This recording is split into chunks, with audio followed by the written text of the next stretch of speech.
Carbon और oxygen ये सिर्फ दो अनासिर नहीं हैं, बल्कि ये एक ऐसे रक्स में जुड़े हुए हैं जो हमारे सैयारे को, हमारी ज़मीन को जिंदा रखता है।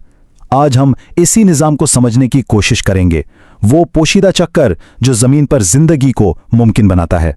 अच्छा, एक सवाल है, एक दरख्त, एक खरगोश और वो हवा जिसमें हम सांस लेते हैं, इन सब में आखिर क्या चीज़ मुश्तरक है? जवाब शायद आपको हैरान कर दे, और ये उन्हीं साइकिल्स के बिल्कुल मरकज में है जिन्हें हम आज दरियाफ्त करने वाले हैं।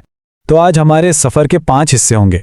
हम देखेंगे कि ये हमारे सैयारे की रगे हयात कैसे हैं, फिर हम कार्बन के सफ़र का पीछा करेंगे, ऑक्सीजन के ताल्लुक को समझेंगे, जिंदगी के इस लाजमी इंजन का जायजा लेंगे, और आखिर में उस नाजुक तवाज़ुन की अहमियत पर बात करेंगे जो हर चीज़ को कायम रखता है।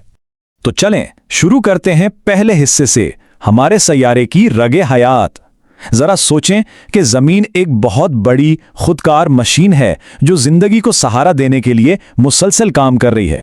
और इस मशीन का जो दिल है ना, उसे हम कहते हैं इकोसिस्टम। ये जानदारों और उनके माहौल का एक ऐसा जाल है जहां कार्बन और ऑक्सीजन जैसे जरूरी अनासिर कभी जाया नहीं होते, बल्कि हमेशा मुसलसल रिसाइकल होते रहते हैं। कुदरत में कुछ भी फालतू नहीं है। और इस पूरी कहानी के हमारे मरकजी किरदार हैं कार्बन और ऑक्सीजन के एटम। हम उनके कभी ना खत्म होने वाले सफर का पीछा करेंगे ताकि ये समझ सकें कि वो किस तरह पूरी दुनिया में जिंदगी को मुमकिन बनाते हैं। तो अब आइए अपने पहले किरदार यानी कार्बन के सफर पर तवज्जो मरकूज करते हैं। हम एक अकेले कार्बन एटम के रास्ते को देखेंगे। कार्बन इतना अहम क्यों है? क्योंकि ये जिंदगी की बुनियादी ईंट है। जमीन पर मौजूद हर जानदार मॉलिक्यूल की जो रीढ़ की हड्डी है वो कार्बन से ही बनी है। ये वो ढांचा है जिस पर जिंदगी की पूरी इमारत खड़ी है। तो एक कार्बन एटम का सफर कैसा होता है? ये फिजा में कार्बन डाइऑक्साइड यानी CO2 के तौर पर शुरू होता है। फिर एक पौधा फोटोसिंथेसिस के दौरान इसे अपने अंदर जज्ब कर लेता है। उसके बाद कोई जानवर इस पौधे को खा लेता है और यूं कार्बन इस जानवर के जिस्म का हिस्सा बन जाता है। और आखिर में जब वो जानवर सांस लेता है या मरने के बाद गल सड़ जाता है तो ये कार्बन वापस फिजा में चला जाता है और फिर ये चक्कर दोबारा शुरू हो जाता है। अब आते हैं हमारे दूसरे किरदार पर, ऑक्सीजन। और जैसा कि हम देखेंगे, इसका सफर कार्बन के सफर से बहुत गहरा जुड़ा हुआ है। यहां सबसे दिलचस्प बात पता है क्या है? जब पौधे कार्बन डाइऑक्साइड जज्ब करते हैं तो वो एक बहुत अहम चीज को बाहर निकालते हैं, और वो है ऑक्सीजन। ये कोई इत्तेफाक नहीं है, बल्कि ये इस पूरे निज़ाम का एक बुनियादी हिस्सा है। ये बात इस खूबसूरत ख्याल को बिल्कुल सही तरह बयान करती है कि एक जानदार का फुजला दूसरे जानदार की जिंदगी की सांस बन जाता है। जो चीज़ पौधों के लिए फालतू है वो हमारे और दूसरे जानवरों के जिंदा रहने के लिए लाजमी है। अब हम जरा गहराई में जाकर इन अमलों को देखते हैं जो इन दोनों चक्रों को चलाते हैं।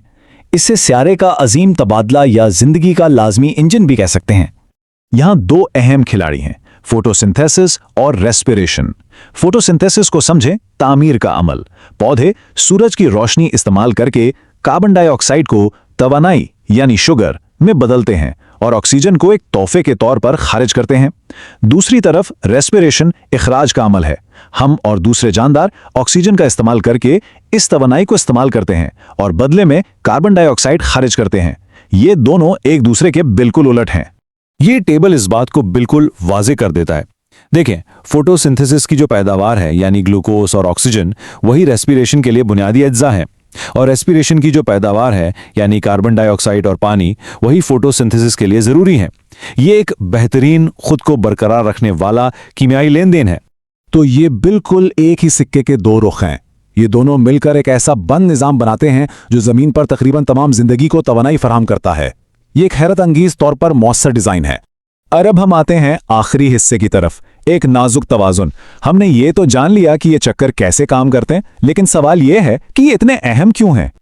ये चार्ट हमें दिखाता है कि जमीन का ज्यादातर कार्बन समंदरों में, फॉसिल फ्यूल्स में और मिट्टी में महफूज है। फिजा में जहां हम रहते हैं इसका सिर्फ एक बहुत छोटा सा हिस्सा है, और इसका मतलब यह है कि फिजा में कार्बन की मिकदार में जरा सी भी तब्दीली बहुत बड़े असरात मुरतब कर सकती है। हजारों सालों से इसी कुदरती लेन देन ने हमारे सैयारे की आबो हवा और इकोसिस्टम्स को जिंदगी को सहारा देने वाले एक तवाजुन में रखा हुआ है। ये वो इस्तेहकाम है जिसने जिंदगी को फलने फूलने का मौका दिया। तो यहां आकर सबसे बड़ा सवाल ये पैदा होता है कि अगर ये निज़ाम इतना मुकम्मल और मुतवाज़िन है तो क्या होगा अगर इसका कोई एक हिस्सा भी तवाज़ुन से बाहर हो जाए? ये वो सवाल है जो हमारे सैयारे के मुस्तकबिल और उसमें हमारे किरदार का तायुन करता है।